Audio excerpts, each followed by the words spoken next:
রান্না করবেন। দেখতে পাচ্ছেন বন্ধুরা আমার চিকেনটা কিন্তু কি সুন্দর একটা কালার এসেছে দেখতে পাচ্ছেন। তো বন্ধুরা সকলকে নমস্কার, আমি শম্ভু। বন্ধুরা আজকে আমি আপনাদের সামনে বানিয়ে দেখাবো বাঙালি স্টাইলের চিকেন মশলা।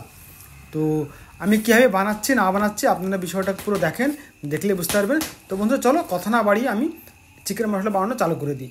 তো আমি আমার কড়াই তেল ঢেলে দিলাম বন্ধুরা। এটা বাটিতে আপনারা দেখতে পাচ্ছেন, ওটা একটা গরম মশলা আমি ভিজিয়ে রেখেছিলাম। ওর উপর দারচিনি, এটা এলাচ, লং, একটু জিরা দিয়ে ভিজিয়ে রেখেছিলাম। তো হালকা একটু মাংসের মধ্যে গ্রেভি গাঢ় হওয়ার জন্য আমি কড়াই পেঁয়াজ দিচ্ছি আর একটু কাঁচা লঙ্কার মধ্যে অ্যাড করে দিচ্ছি।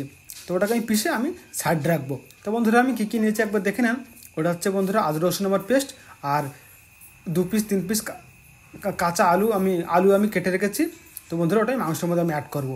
তো দেখতে পাচ্ছেন আমার গরম মশলার মধ্যে আমি কী কী দিচ্ছি না দিয়েছি। তো এটাকে আমি ভালো করে পিষে নেবো। তো পিষে আমি ওটাকে সাইডে রাখবো। তো তেল আমার গরম হয়ে গেছে, ওর মধ্যে আমি অল্প একটু খাড়া মশলা, একটু জিরে দিলাম, দিয়ে ওর মধ্যে কাটা পেঁয়াজ আর 2-3 পিস আমার কাঁচা লঙ্কা দিয়ে এটাকে আমি ভুনে নেবো। দিয়ে এর মধ্যে আমি আলু দিয়ে দেবো। আলুটাও হালকা হালকা ভাজা হয়ে যাবে, একটু পুরো কষাটা হয়ে যাবে। তো এর মধ্যে আমি দিয়ে দেবো আদা রসুন পেস্ট, যতটা লাগবে আমার পরিমাণ মতন আমি দিয়ে দিচ্ছি বন্ধুরা। আমার 1 কেজি মাংসের হিসাবে আমি আদা রসুন পেস্টটা দিলাম। তো বন্ধুরা এর মধ্যে আমি অ্যাড করে দেবো আমার 1 কেজি কাটা মাংস, মুরগির মাংসটা আমি অ্যাড করে দিলাম। দিয়ে এটাকে আমি মশলা দিয়ে এটাকে আমি ভালো করে বন্ধুরা ভুনবো। তো মশলার মধ্যে সামান্য কিছু মহামারী কিছু দিচ্ছি না আমি বন্ধুরা, একটা লবণ দিলাম। এর মধ্যে আমি দেবো এটা হচ্ছে কাশ্মীরি পাউডার, আর তারপরে দেবো আমি মির্চি পাউডার। তো দুটোই কাশ্মীরি পাউডারটা দেবো কেন, এই জন্য যাতে মাংস যাতে আমার কালারটা সুন্দর আসে। আর তার মধ্যে আমি অ্যাড করবো বন্ধুরা এটা হচ্ছে ধনে পাউডার, আর তারপরে দেবো আমি হলুদ পাউডার। তো হলুদ পাউডারটা বন্ধুরা আমার উঠছিল না, সেই জন্য আমি ধরেই সব ঢেলে দিয়েছি। তো দেখতে পাচ্ছেন ধরে আমি ঢেলে দিয়েছি। তার মধ্যে আমি অ্যাড করবো জিরে পাউডার।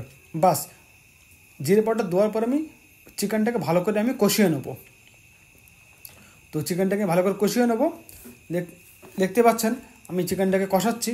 তো ভালো করে আমি কষিয়ে নেবো যাতে মশলাগুলো ভালো করে চিকেনের গায়ে পুরো ভালো মতো লেগে যায়, যাতে ঢুকে যায় চিকেনের মধ্যে।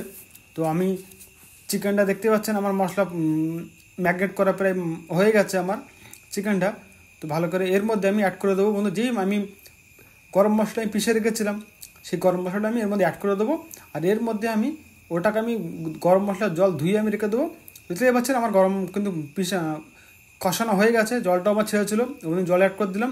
বন্ধুরা আমার চিকেন কিন্তু 10 মিনিট 15 মিনিট পর ঢাকার পরে আমার চিকেন কিন্তু পুরোপুরি রেডি হয়ে গেছে বন্ধুরা। দেখতে পাচ্ছেন জল দেওয়ার পর চিকেনটা আমার পুরো রেডি হয়ে গেছে। তো বন্ধুরা আপনারা এইভাবে আমার প্রথমবার চ্যানেলে এসছো, তার চ্যানেলটাকে প্লিজ সাবস্ক্রাইব করবেন। দেখতে পাচ্ছেন বন্ধুরা চিকেন আর ভাত আর পুরো খাওয়ার জন্য রেডি বন্ধুরা। আমি খেতে যাচ্ছি, बाय। ऐसे अच्छे वीडियो के लिए मेरे चैनल को सब्सक्राइब एंड फॉलो जरूर करिए दोस्तों। धन्यवाद।